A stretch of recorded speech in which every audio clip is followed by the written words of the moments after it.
If something is said enough times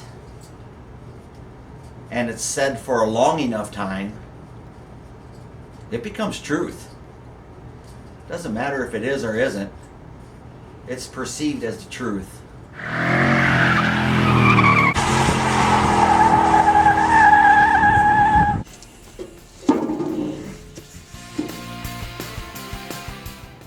This is just non-stop a question and statements being made on the Mopar sites, all over your internet communications, probably friends too.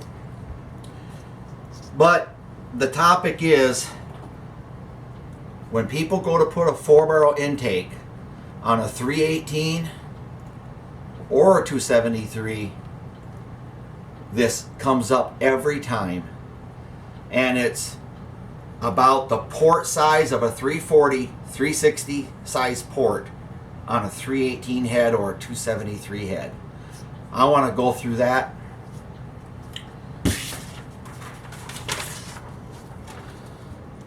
I took gaskets and I outlined the 360 size port and the 318 size port. And the big concern is when the air comes in there and it hits the top of this, it's going to cause turbulence, disrupting your flow. The results are a loss of performance. My question is that accurate?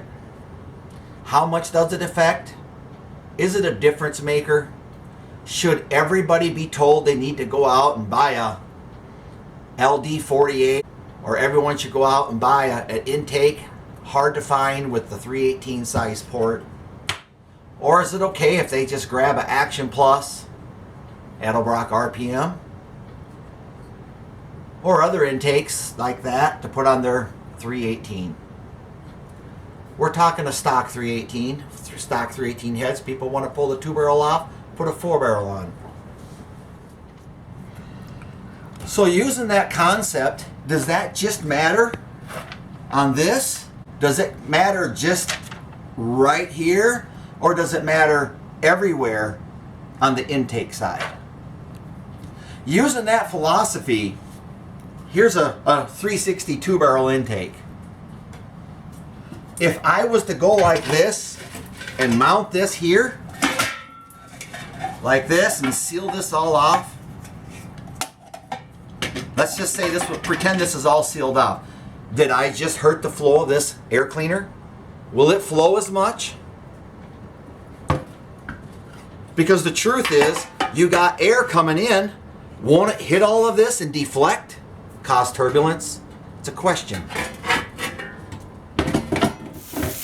Anything you want to say? You can get some good thinking done.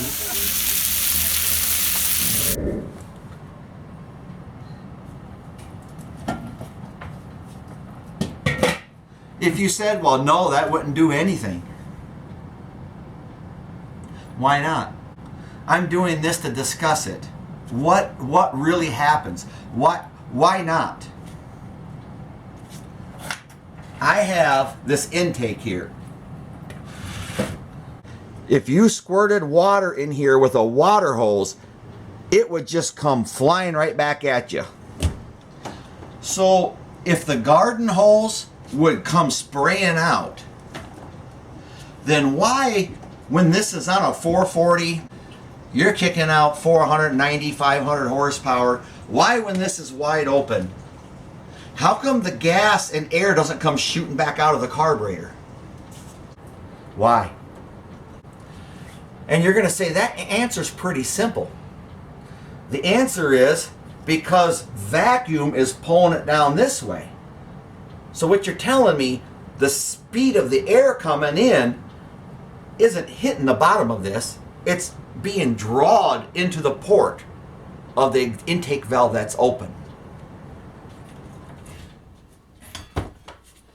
So what happens over here when you have a little bit of, this is a 360 head, but we're going to pretend it's a 318 head. What happens if you have an intake that overlaps this a little bit? What they're saying is you get the garden hose effect. If you spray the hose, it would splash back at you. Just like if you sprayed the holes in the intake. But we agree that it's not going to hit the bottom of this and splash back up at the intake because vacuum is pulling it in. The garden hose is spraying water in. There's no vacuum and it's being blasted and it's hitting and ricocheting back. So why is it that we think garden hose spraying in when we overlap a 318 head with a 360 intake or 340 intake? Why is that? Because you're not spraying in with a hose, but indeed I have my vacuum cleaner hooked up over here. And this vacuum is drawing in the air. And the CFMs isn't being sprayed in here. It's being drawn in the same results as this single plane intake that we talked about. Now watch this. If I turn on this vacuum, all right, we got good vacuum there. I don't even feel vacuum right here. Nothing. I don't feel vacuum here. Nothing. The only vacuum is being pulled. I don't even feel it right here on the edge. It's coming through really, really fast right here. Now watch this. I'm going to take this ribbon and make an arch. See, there's vacuum. Now watch. Let's make an arch. Now watch what happens. Hard to hold on to. Watch what happens when I pull this. It's not being drawn in. It's not being drawn in. I'm right up next to it like a 340 intake. But when I go over that port, it's in. That's where it's being sucked. Let me make the ribbon. Look, nothing. Nothing. I'm right up to the edge of that intake, but when I go over it, I'm in. So, what I'm saying is, when you got a stock 318 two-barrel and you're looking for a little more performance, one of the best things you can do is a good 4-barrel and dual exhaust. And my opinion, take that for what it's worth, and my experience out of all the 318s I've ever owned, I have never had a negative result putting a 340, 360 size port on a 318. On my 318 Duster, even the most recent 318 Duster I have, I tried the Holly Street Dominator, which is supposed to be the ultimate for that engine with the 318 size ports. But guess what?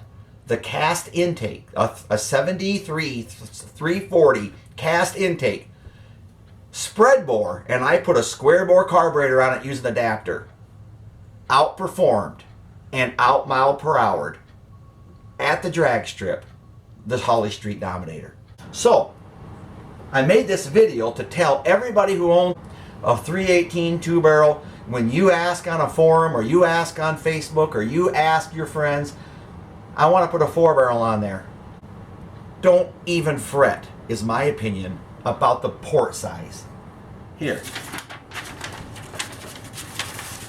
If I go like this and make this bigger than that port and turn on that vacuum cleaner, am I sucking less now?